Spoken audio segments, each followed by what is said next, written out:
वंश गर्ग जी वृंदावन से। श्री हरिवंश। राधे राधे महाराज जी।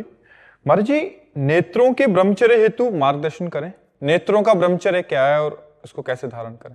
नेत्रों से गलत दृश्य ना देखे हैं हम। जैसे व्यभिचार संबंधी दृश्य है ना, जो गलत भावनाएं हमारे अंदर उत्पन्न करते हैं, सबसे पहले हमें अपने नेत्रों को इससे बचाना है। जैसे मोबाइल आदि में या लैपटॉप से या किसी सीरियल आदि में जिसमें गंदा चरित्र है, गंदा दृश्य है, जिस दृश्य के देखने से हमारी भावना पतित हो जाए, हमारी भावना धर्म भ्रष्ट हो जाए, वो दृश्य नहीं देखने। दूसरी बात, हमें किसी के दोष नहीं देखने। दृष्टि से किसी के दोष नहीं, अगर दोष दिखाई दे रहे तो हमको प्रणाम करना है। क्रिया पर नहीं जाना, कारण पर जाना है। कारण सब में परमात्मा विराजमान है, क्रियाएं तो ऊंच नीच सबसे होती रहती है। हमें किसी के दोष नहीं देखने।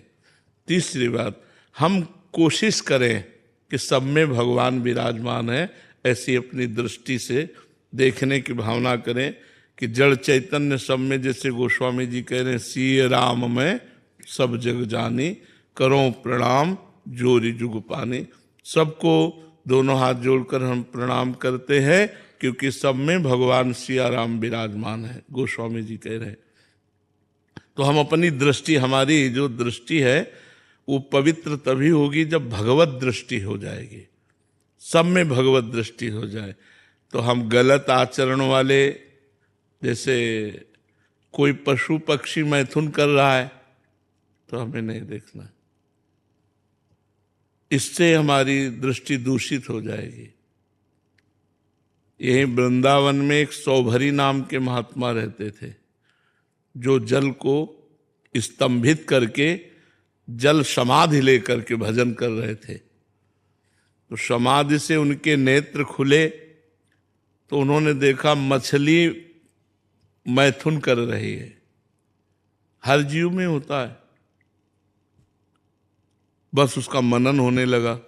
जो देखा जाता है उसका मनन होता है। मनन हुआ तो उनको लगा क्या समाधि से भी बढ़कर सुख है, एक बार देखना चाहिए। चाह पैदा हो गई, नहीं मैं भी भोगूं, ऐसी चाह पैदा हो गई।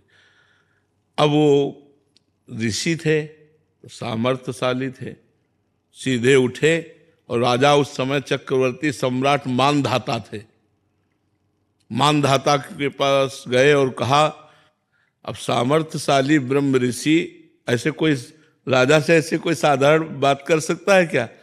उन्होंने कहा अपनी पुत्री प्रदान करो। तो वो भी बड़े प्रवीण थे कि ना कहता हूं तो शाप दे देंगे, और हाँ कहता हूं तो कहा महलों की राजकुमारी, और कहा उनके शरीर से मछली जैसी दुर्गंध भी आ रही थी, क्योंकि जल में समाधिस्थ रहते, हड्डी हड्डी शरीर में।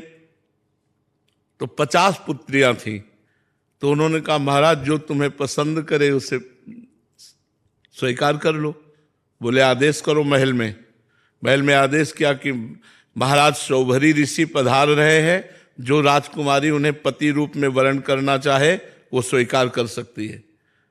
महाराज सौभरी ने रास्ते में अपना ऐसा रूप बनाया, और तपस्वी थे, कि 50 मोहित हो गई। तो 50 पुत्रियों के साथ ब्याह किया, और एक दिन 50 की फिर संतानें हुई, सब ऐसे। तो एक दिन बैठे थे, पूरा परिवार देखकर अरे बोले कहाँ फंस गया, कहाँ जिस माया के विघ्न से बचने के लिए जल में समाधि लेकर भजन करता था, मछली के मैथुन क्रीड़ा को देखकर ये सब। तब उन्होंने लिखा, संगम तजेत मिथुन व्रति नाम मुमुक्षु सर्वात्मना न विसजेत बहिरिंद्रियाणी एकश्चरन रहश्चित्त मनंत ही से युंजीत तद्व्रतिषु साधुषु चेत प्रसंगा। बोले अगर मुक्त होना चाहते हो संसार से तो किसी भी मैथुन धर्म से युक्त प्राणी का संग न करो। संग नेत्रों से सबसे पहले होता है। हम किसी को भोग करते हुए देखे, चाहे स्त्री पुरुष हो, चाहे पशु पक्षी हो, चाहे कोई भी हो, जब मैथुन क्रिया उस समय हमारी दृष्टि जाएगी तो हमारा मनन होगा, और मनन होगा तो हमको भी वैसे ही चाह हो जाएगी, तो हमारी दोष दृष्टि हमको भ्रष्ट कर देगी। छोटे छोटे बच्चे जो आज गिर रहे हैं नई नई अवस्था के, उसका कारण मोबाइल है। मोबाइल में गंदी बातें सर्च करते हैं, गंदी बातें देखते हैं। तो दृष्टि को पवित्र रखने के लिए किसी भी प्राणी के मैथुन धर्म से युक्त होने पर हमारी दृष्टि न जाए, और कोई भी मोबाइल लैपटॉप आदि से हम गंदी बातें न देखें, और किसी के भी दोष दर्शन न करें, सब में भगवत दर्शन करें, तो हमारी दृष्टि का